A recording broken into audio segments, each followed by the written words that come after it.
I was talking to a man and we talked for 2 days on Hinge. I asked him out on the third day. He unmatched me.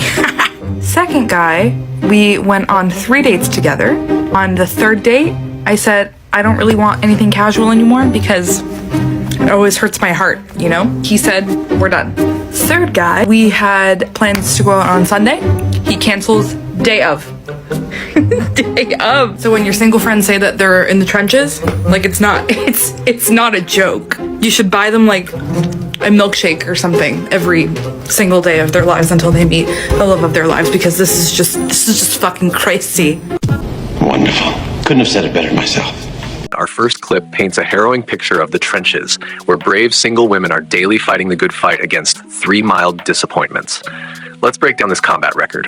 Scenario A, Hinge. Talked for 2 days. She asked him out on day 3. He unmatched. He unmatched because he wasn't feeling it.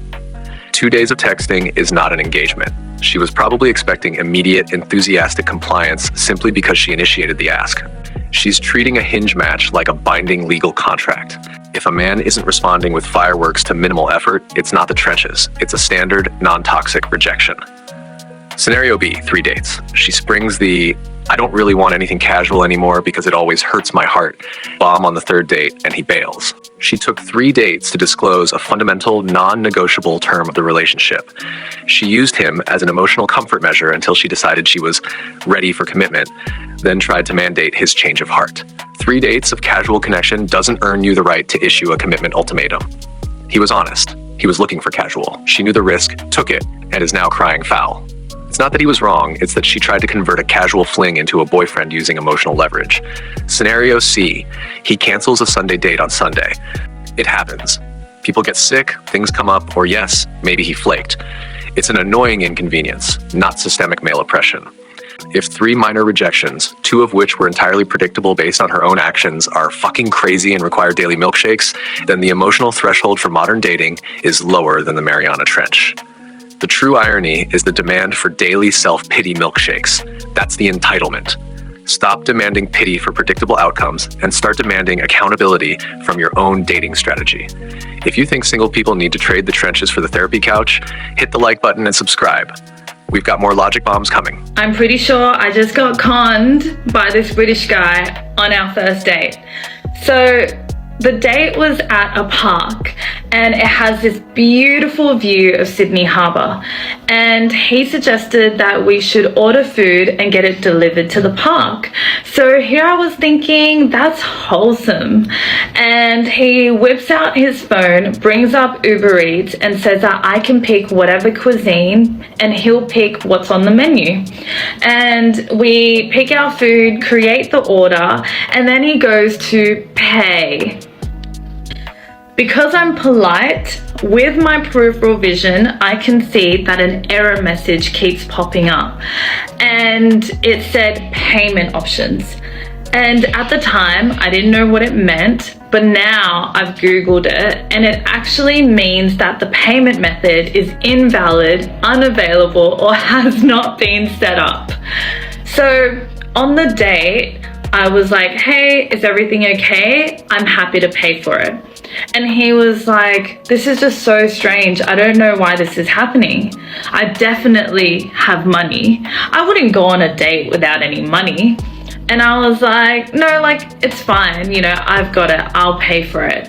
And he was like, I've got the next one. I've got the next one. And I was like, okay. So I put the order through, the food gets delivered to the park, and then as soon as he's finished eating, he gets up abruptly and is like, I need to go home, I need to wake up early, and I need to leave right now.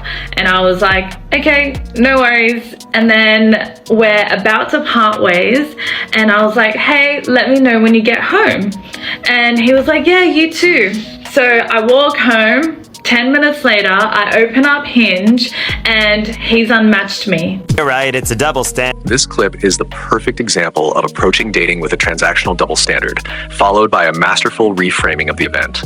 Park date, beautiful view, Uber Eats ordered. He suggests they order food and she sees the payment error. She politely offers to pay. He accepts, promising, I've got the next one. He eats, leaves abruptly, and then unmatches. The conclusion, I got conned by this British guy. You're right, it's a double standard. The entire premise of getting conned hinges on a $30 Uber Eats order.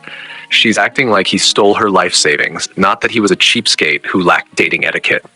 The double standard isn't the man. It's her assumption that because she paid, he was now financially obligated to continue the relationship.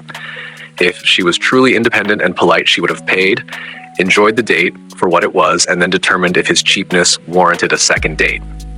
The real con was the man's quick exit after eating, not the non-payment. But the fact that she immediately pivoted to, I got conned, is a textbook reaction of a woman who believes that her payment for the food creates an emotional debt that can only be repaid with commitment. He didn't con her, he had bad manners, and was cheap. She failed to screen for financial reliability and is now applying radical feminism to a bad appetizer. Her final smug, you're right, it's a double standard is the true rage bait. The double standard is her expectation. He must pay for the meal and pay with a second date, while she only has to pay for the meal and is owed his loyalty. People leave dates early. People get unmatched. To tie those predictable outcomes to a $30 shared bill and claim con is to expose the transactional heart of her dating mindset. It's not systemic oppression, it's a cheap date who got a free lunch and then ghosted. Don't call it a con, call it poor vetting. I'm sure I'll delete this, but I recently got, as my therapist would say, duped. Also, as she would say, I duped myself. Became entangled with someone whose intentions I thought were something different than they were. So like I'm 30, right? Situations like this hold weight because I've been through it so many times before. I just have all of this like accumulated trauma. And I'm at an age where I feel like I'm running out of time to meet somebody to have children. I've done all of this work, and the way that this situation happened was just like evidence that you can do so much work, but some things are just out of your hands. Some people will still be very deceptive, and it has nothing to do with you. But anyways, true to my typical form, I was trying to take responsibility for my role in the equation. And so I reached out to a friend who's a man, and I asked, from your perspective, is there something that I could do differently to not be recurrently duped in this same way? Like, what about me specifically makes men want to behave deceptively, to smash? Like, my point here is that I would smash willingly. In this case, there was no trickery required, but the person was still dishonest. And that's the part that I cannot figure out. Like, what is it about my energy that invites the duping specifically? And I should have known before I asked, but this guy's answer was, the reason that you get duped is because you try to appeal to the male gaze. And I was like, what are you talking about? I don't even wear makeup. He said, you appeal to the male gaze by getting Botox. And the thing he was referring to is that I got my 11s done a few months ago.